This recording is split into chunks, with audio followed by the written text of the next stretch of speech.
Welcome back. We're joined by Sports Information Director Clark Teuscher. Clark, thanks for stopping by. Thanks for having me. So the fall sports season is underway, and the women's golf team hosted its only tournament of the season just a few days ago at the Crest Creek Country Club and did a pretty good job in a 13-team field. Yeah, they tied for second place. It was an event that they won last year, but it was a much larger field than it was a year ago. Lewis University is a very good Division II program. A lot of players on scholarship, came in and won that one. But it's a tough course. The scores weren't quite what they are at other events, but they certainly were better. They actually did better than they did the previous year when they won it. So after you graduate the most decorated player in your program's history, you'd like to be able to come back and start the season. That's an ideal way to do it with the 4 players that are coming back from nationals in that talented freshman class. Well, the Red Zone joined the Lady Cardinals on the links, so let's check out the action at Crest Creek Country Club. Crest Creek Country Club was the backdrop for the NCC Women's Golf Fall Classic. Head coach Ty Thompson hoping his Cardinals can repeat as champions. North Central College #1 Mallory Carr, she's teeing off at the 14th hole, and a shot is a beauty, hits the green, gets a beautiful rollback. She'd be able to save par on that. At 17, another great tee shot. This one only feet from the hole. Another par for Carr. She'd finish tied in 10th with a 90. NCC's #3 Mary Kate Roan. On 15, she's hanging out on the beach, but a nice recovery with her sand wedge. Then on 18 with another beautiful chip shot. This one rolls towards the hole. She'd be able to save bogey. She finishes tied with Carr with a final score of 90. Marissa Miko, #2 for NCC, here on hole #6. Her tee shot is up, down, and on the green. And she finishes that hole with a par.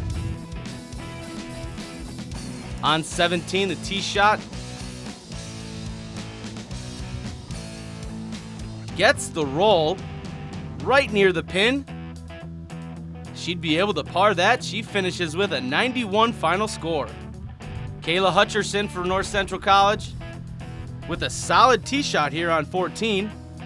She gets the coach's approval. That leads to a par. She shot a 93 final score. But the day belonged to Division II school, Lewis University. This is Danielle Kaufman here on 13 with the birdie putt in the hole. She was among 5 Lewis players in the top 10. Lewis takes home the team trophy. North Central College finishes tied for second. Clark, as always, cross-country team starts off the season well with a nice showing at the Early Bird Invitational. Tim Hurd actually getting CCIW Player or Runner of the Week honors. Yeah, he won the event at Elmhurst, which isn't quite the length of the normal meets that they'll be running later in the season, but it's a good one to kind of get the season started and get some work in, find out where you're at. The team, had all 5 of their top runners, I believe, in the top 11, which is kind of the hallmark of the program, having, the large pack right there at the front. Tim trained very hard in the summer, gained some notoriety for winning some local races in the Quad Cities area where he's from.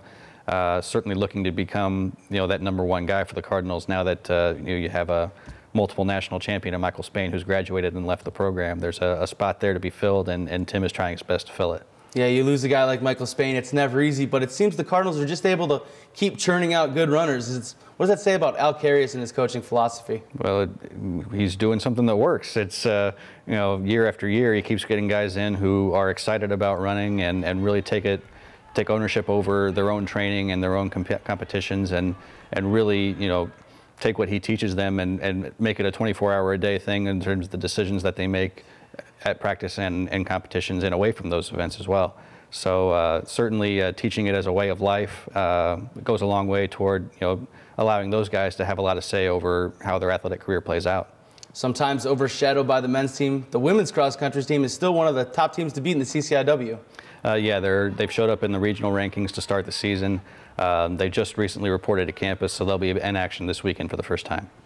The men's soccer team opened their season at Wheaton College Tournament, and they didn't do so well against Loras College to start the season, but they were able to move back to 500 after that tough loss.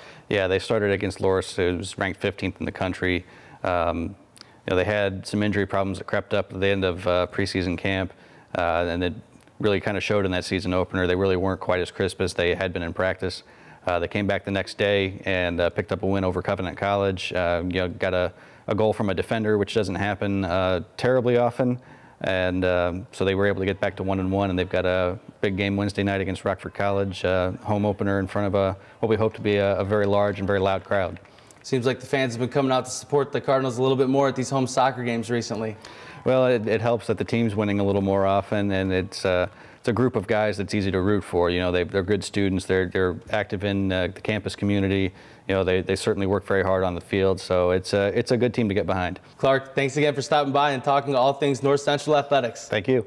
That's all the time we have for this week's Red Zone. Make sure to head to Benedetti Worley Stadium Saturday night for the 6 p.m. kickoff as North Central opens its home season against the Wildcats of Bethel University. I'm Mark Dahlquist. See you back here next week.